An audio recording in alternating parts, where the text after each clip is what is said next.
Hello friends, Nifty analysis video में आप लोगों का स्वागत है। एंड इस वीडियो में हम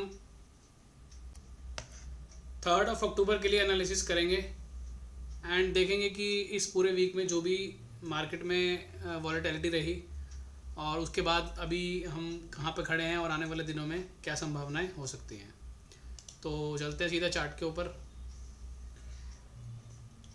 वीकली क्लोजिंग हमारे को मिल चुकी है, सो एक बार हमें मंथली वीकली टाइम फ्रेम देखना चाहिए। सो मंथली टाइम फ्रेम तो अभी भी पॉजिटिव बना हुआ है, उसमें कहीं कोई प्रॉब्लम नहीं है। वीकली टाइम फ्रेम पे आते हैं तो वीकली टाइम फ्रेम पे भी कल तक जो सिनेरियो बना हुआ था वो काफ़ी वीक लग रहा था, बट अभी जो है थोड़ा सा रिकवरी आ गई है। लेकिन हम लास्ट वीक की जो कैंडल देखेंगे उसके लो के नीचे ही हम लोग क्लोज दिए हैं इस वीक भी। सो इस कैंडल का फॉलो थ्रू हम बिल्कुल इसको मानेंगे कि इसका फॉलो थ्रू आया हुआ है। ठीक है, तो वीकली पे अभी हम 9 के नीचे हैं। एंड डेली टाइम फ्रेम देखते हैं एक बारी। डेली के टाइम फ्रेम पे कल की वीडियो में हमने डिस्कस किया था कि आज का दिन जो है वो काफ़ी इंपॉर्टेंट है, और अगर हम 50 EMA के ऊपर विद ग्रीन कैंडल क्लोजिंग दे देते हैं तो फिर हम एक बार को वापस ऊपर रिकवरी की तरफ जाएंगे और एटलीस्ट इस लेवल तक होकर के आएंगे 800-850 के आसपास तक। और जो लेवल्स की हम बात करते आ रहे हैं लास्ट मल्टीपल डेज से ऊपर की तरफ 730-750 वाली जो 740 वाली जो रेंज है वो आज भी ब्रेक नहीं हुई है। आज भी आपने देखा हम हाई एक्जैक्टली वहीं पे लगा करके आए हैं। कल थर्सडे वाले दिन यानी कल एक्सपायरी डे वाले दिन हम लोग वहाँ उसके ऊपर कूले थे, लेकिन वहाँ सस्टेन नहीं हुए थे। उसके पहले 3 दिन तक हम लगातार वहीं पे हाई लगा करके आ रहे हैं। तो जो लेवल्स आप लोगों को दिए जा रहे हैं डेली बेसिस पे वो एक्जैक्टली बिल्कुल परफेक्टली काम कर रहे हैं। एंड नीचे की तरफ अगर बात करें तो 1 मिनट का चार्ट देखते हैं पहले और देखते हैं आज कहाँ से ओपनिंग हुई और क्या रहा पूरा दिन मार्केट में। सो कल का जो डे था, कल का एक काफ़ी नीचे ट्रेंडिंग डे था। तो आपने उसके बाद एक चीज़ नोटिस की होगी, कल की वीडियो में हमने ये डिस्कस किया था। इनफैक्ट कल की वीडियो में ही नहीं, उससे पहले हम बहुत बार ये डिस्कस कर चुके हैं कि अगर कोई डे ट्रेंडिंग डे रहता है और उसके बाद में 50 EMA के ऊपर आकर के अगर क्लोजिंग दे देता है, जैसे कि हमने पहले भी कुछ वीडियोज़ में अप ट्रेंड की बात की थी, उन दिनों में अप ट्रेंड रहता था और उसके बाद में वो लास्ट में आते आते 50 EMA के नीचे क्लोज देता था, तो नेक्स्ट डे के लिए एक बेयरिश सिग्नल बन जाता था कि अगर वो गैप अप भी हुआ तो भी एटलीस्ट उसको नीचे आना पड़ेगा। तो कल क्या हुआ, कल उसका बिल्कुल अपोजिट हुआ। कल हम काफ़ी अच्छे डाउन ट्रेंड में बंद हुए, लेकिन क्लोजिंग आते आते हम 50 EMA के ऊपर जा करके, इनफैक्ट 100 EMA के ऊपर जा करके क्लोज दिए थे 1 मिनट के टाइम फ्रेम पे। तो उससे ये उम्मीद थी कि आज का दिन अच्छा रहेगा, एटलीस्ट ओपनिंग अच्छी रहेगी। तो उसके बाद आपने देख लिया ओपनिंग अच्छी रही और उसके बाद हम सारा दिन ट्रेंडिंग जो है ऊपर गए। एंड आज क्या हुआ है, आज उसका बिल्कुल अपोजिट हुआ है। आज हम बिल्कुल नीचे आकर के बंद हुए हैं। इनफैक्ट 50 EMA क्या, हम तो 200 EMA के भी नीचे जाकर के बंद हुए हैं और एक्सपेंड जो एवरेजेस हैं वो नीचे की तरफ एक्सपेंड हो गई हैं। और अगर लेवल की बात करें तो ये जो पूरी रैली आई है आज, कल हमने एक लेवल की बात की थी, इंटरडे लेवल की बात की थी कि अगर 560 से लेकर 570 वाला जोन क्लियर हो जाता है तो फिर हम ऊपर की तरफ एक चाल पकड़ेंगे, और एग्जैक्टली वही हुआ। सेम टू बिल्कुल सेम आप देखो, हम यहाँ ओपन हुए और यही वो लेवल था 560 570 वाला। ये मॉर्निंग में ही ब्रीच हो गया था लेवल, और उसके बाद इसने यहाँ अच्छा सा कंसोलिडेशन बनाया। अब होता क्या है, प्रॉब्लम क्या है लोगों की कि जो वीडियोस डेली अपलोड हो रही हैं वो कंटिन्यूटी में शायद देख नहीं रहे हैं, या कुछ लोग बीच बीच में से कभी कोई एक वीडियो को उठा लेते हैं, उसको देख लेते हैं, उनको समझ में आता नहीं है कि पीछे चल क्या रहा है। हम पीछे से पूरा एक ट्रेंड पकड़ के लेकर के आ रहे हैं और साथ साथ चल रहे हैं। जब से हम, अगर मैं डेली टाइम फ्रेम पे एक बार लेकर के जाऊँ तो डेली टाइम फ्रेम पे यहाँ से ये जो ट्रेंड स्टार्ट हुआ था हमने इसको पूरा कैप्चर किया। डेली बेसिस पे आप लोगों को याद होगा जो रेगुलर वीडियो देख रहे हैं कि जब जब जब जो जो लेवल बताए जाते थे वहीं से सपोर्ट लेके मार्केट टर्न लिया, एंड उसके बाद नीचे में भी एग्जैक्टली वही रहा। और 4 दिन से आप देख रहे हो जो लेवल बताया जा रहा है ऊपर का, वो लेवल ब्रेक मार्केट नहीं कर पा रही है। तो ये एक पूरी जर्नी चलती है। अगर आप ये वीडियोस देख रहे हो तो डेली देखोगे तो ही समझ में आएगा, क्योंकि आज अगर कोई बात किस वीडियो में हो रही है तो उससे पहले की वीडियो को भी जा कर के देखना ज़रूरी है, क्योंकि हर वीडियो अपनी पिछली वीडियो का कंटिन्यूशन है। आप कोई एक वीडियो देख करके पकड़ लेना कि हाँ यार देखो इसमें तो ये बोला गया था बट ये हुआ नहीं है, तो वो तरीका ठीक नहीं है। सो इसीलिए मैं एक बारी हर वीडियो में एक बारी लास्ट डे का भी दिखाता हूँ और आज का दिन पूरा कैसा रहा 1 मिनट के टाइम फ्रेम पे वो भी दिखाता हूँ। तो अब होता क्या है कि जो जैसे हमने कल की वीडियो में बात करी कि 560 से लेकर 70 का जो लेवल है इंट्राडे बेसिस पे, वो एक इंपॉर्टेंट लेवल है, वो एक रेजिस्टेंस वहाँ पे आपको मिलेगी। अगर वो रेजिस्टेंस क्लियर होती है, ये वर्ड भी बोला था वहाँ पर कि अगर वो रेजिस्टेंस क्लियर होती है फिर आपको एक मूव ऊपर की तरफ मिल सकता है, वो एग्जैक्टली हुआ। अब यहाँ से जब हम ओपन हुए हम 560-70 के ऊपर ही ओपन हुए। लेकिन आप लोग एक चीज़ बताओ, आप काफ़ी टाइम से वीडियोस देख रहे हो, इनफैक्ट ना सिर्फ निफ्टी की वीडियोस, उसके अलावा और भी जितनी वीडियोस हमने यूट्यूब चैनल पर डाल रखी हैं, सब में एक चीज़ कॉमन है कि जब भी बड़ा मूव आएगा या जब भी एक ट्रेंडिंग मूव आएगा, वो कभी भी एक्सपेंशन में नहीं आएगा, वो एक कंसोलिडेशन होने के बाद में, संगम बनने के बाद में ही आएगा। तो अगर हम यहाँ ओपन हो गए हैं उसके बाद हम यहाँ नीचे आए हैं, अब नीचे आने में आप ये देखो, ये 50 EMA और 100 EMA का क्लस्टर था यहाँ पर, इसके पास में आकर के प्राइस ने एक हैमर बनाया इस पूरे डाउन ट्रेंड में, हैमर के बाद में ये ग्रीन कैंडल बना दी। अब अगर आपको ये इतना सा भी नॉलेज नहीं है टेक्निकल का, इनफैक्ट इसको हैमर नहीं बोलेंगे, आप इसको डोजी बोल सकते हैं, हैमर नहीं है, सॉरी। तो अगर आपको इतना भी नॉलेज नहीं है कि 50 EMA की इंपॉर्टेंस क्या है और आप इतने टाइम से वीडियोस देख रहे हो और ये नहीं समझ पा रहे हो, तो थोड़ा सा वीडियो को डिटेल में देखना चाहिए आप लोगों को, कम से कम 2-3 बार देखना चाहिए ताकि समझ में आए कि उसमें बोला क्या जा रहा है। तो अब यहाँ से ये प्राइस नीचे आया, प्राइस नीचे आने के बाद में 50 EMA पे एग्जैक्टली उसने सपोर्ट लिया, सपोर्ट लेकर के जब वो वापस 200 EMA पे गया और यहाँ कंसोलिडेशन स्टार्ट हो गया, तो ये अपने को समझ में आ जाना चाहिए कि ये कर क्या रहा है। अगर इसको यहाँ से नीचे ही आना होता तो फिर यहाँ पर ये सपोर्ट नहीं लेता, और सपोर्ट लेके अगर वापस ऊपर चला गया तो फिर गिर जाता। ये मल्टीपल टाइम्स यहाँ 200 पे सपोर्ट क्यों ले रहा है, यहाँ पर आया 200 पे सपोर्ट लिया, यहाँ पे आया 200 पे सपोर्ट लिया, फिर यहाँ काफ़ी देर खड़ा रहा, कम से कम 5-6-7 कैंडल यहाँ बनाता रहा, तो ये संगम बना रहा है। ये चीज़ अपने को समझ में आनी चाहिए, क्योंकि अब इसको यहाँ से एक बड़ा ट्रेंड पकड़ना है ऊपर की तरफ, तो वो बड़ा ट्रेंड हमेशा संगम के बाद ही आएगा, उससे पहले कभी भी नहीं आएगा। तो एग्जैक्टली उसने वही किया।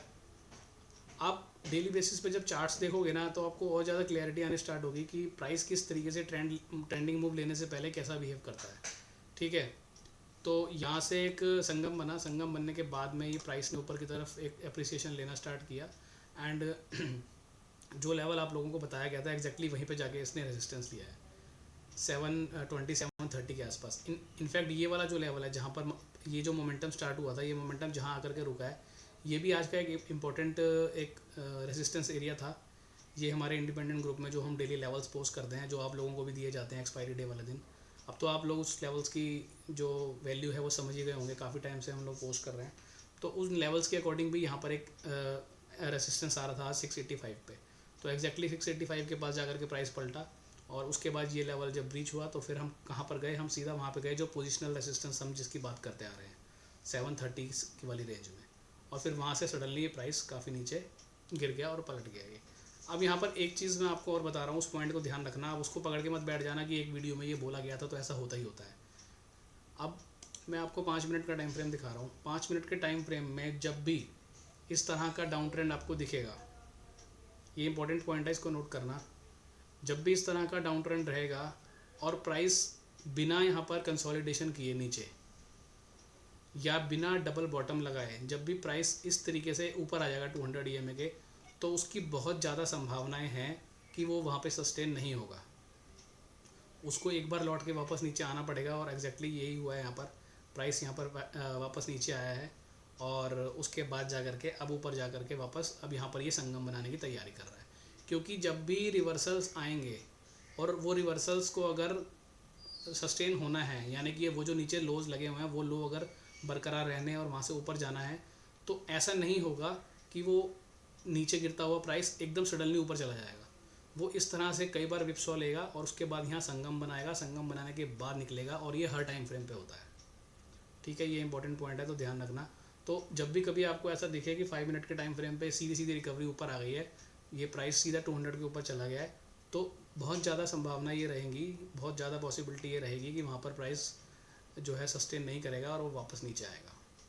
ठीक है, ये चीज़ ध्यान रखना। ये मैंने 5 मिनट के टाइम फ्रेम के लिए बोला है अभी निफ्टी को देखते हुए, बट ये हर टाइम फ्रेम पे एप्लीकेबल है। ठीक है, तो अब एक बार लेवल्स की बात कर लेते हैं कि अब आने वाले दिनों के लिए लेवल्स क्या इंपॉर्टेंट रहेंगे। तो ऊपर की तरफ तो वही सेम लेवल जो हमारा 4 दिन से चले आ रहा है वही रहेगा, 730-740 वाली रेंज, और उसके बाद 850 वाले रेंज, 850 वाला एरिया। ठीक है, ये ऊपर का आपको पता है। अब नीचे की एक बार बात कर लेते हैं। तो नीचे के लिए अगर आप डेली कैंडल देखोगे तो आज का ये जो लो लगा हुआ है 550 वाला, ये अब इम्पोर्टेंट हो गया पोजिशनली। कल हमने उसके नीचे की बात करी थी, आज हम थोड़ा सा उसको ऊपर लेकर के आ गए हैं। 550 वाला लेवल इंपॉर्टेंट है।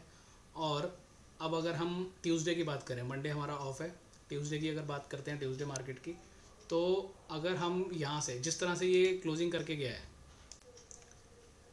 इसको ट्यूसडे को नेगेटिव गैप डाउन या एक फ्लैट टू नेगेटिव जो है ओपनिंग इसकी होनी चाहिए, जिस तरह से ये क्लोज करके गया है। तो अगर हम मान लेते हैं कि फ्लैट ओपनिंग होती है और जो लेवल पे क्लोजिंग आई है उसी के 20-25 पॉइंट प्लस माइनस अगर ओपनिंग होती है ट्यूसडे को, तो आपके लिए जो इंपॉर्टेंट लेवल रहेगा ऊपर की तरफ वो रहेगा 670 से 680 वाली रेंज।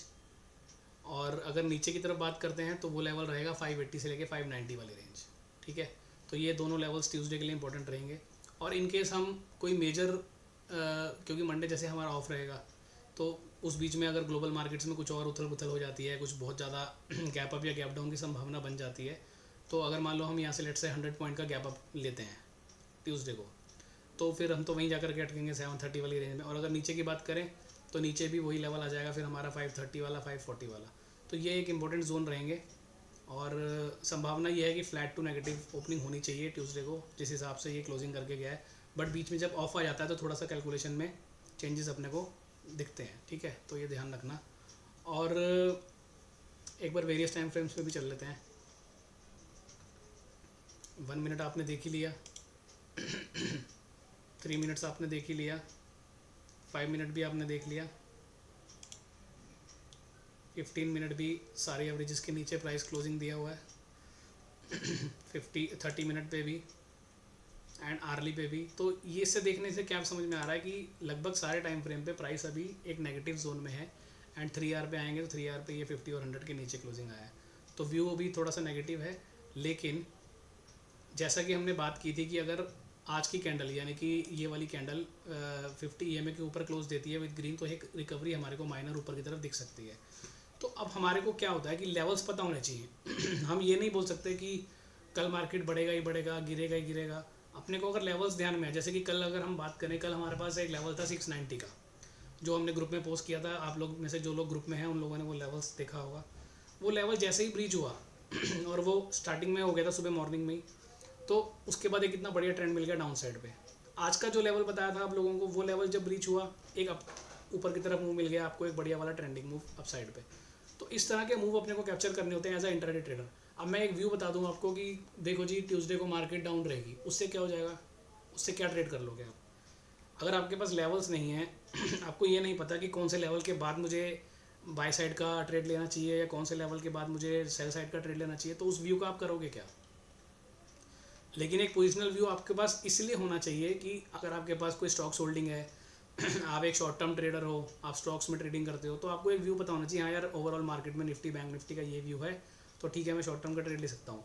लेकिन इंडेक्स में ट्रेड करने के लिए आपको प्रॉपर लेवल्स की ज़रूरत पड़ती है। वो लेवल्स यहाँ पर जब से आप लोगों को दिए जा रहे हैं, आप लोग नोटिस कर रहे होंगे, वो लेवल्स बहुत अच्छी तरीके से काम करते हैं, चाहे वो पोजिशनल लेवल हो चाहे वो इंट्राडे लेवल्स हो। ठीक है जी, तो ये अब लेवल्स हमारे आज के क्लियर हो गए। अब हम इस पे ध्यान रखेंगे। एंड सिनेरियो जो है थोड़ा सा पोजिशनली तो अभी वीक ही है, लेकिन बीच बीच में बाउंसेस आपको मिल सकते हैं। तो जैसे कि ये यहाँ हमने बात की थी, तो एक ऊपर की तरफ आपको रिकवरी मिल सकती है, और वो कब मिलेगी उसका इंडिकेशन क्या आएगा, इंट्राडे में कौन सा लेवल ब्रीच होगा, तब हमें अटेम्प्ट करना है अपसाइड का, वो लेवल आप लोगों को बता दिया गया है। ठीक है जी, तो चलिए वीडियो क्लोज करते हैं एंड नेक्स्ट वीडियो में मिलेंगे, फिर आगे की बात करेंगे। 3 दिन छुट्टी है, एंजॉय करिए। और जो ब्रेकआउट वाला आप लोगों को वीडियो दिया था उसके बेसिस पे स्टॉक्स आइडेंटिफाई करने की कोशिश कीजिए। एंड कुछ बढ़िया स्टॉक्स मिलते हैं तो आप ट्विटर पे मुझे टैग करके बता सकते हैं, एंड उसके बाद फिर जो है हम उन सेटअप्स के ऊपर डिस्कशन कर सकते हैं। एंड पार्ट 4 भी बहुत जल्दी आएगा, उसमें बहुत अच्छी लर्निंग आप लोगों को दी जाएगी। ठीक है जी, चलिए ये वीडियो क्लोज करते हैं, मिलेंगे नेक्स्ट वीडियो में। Okay bye, thank you.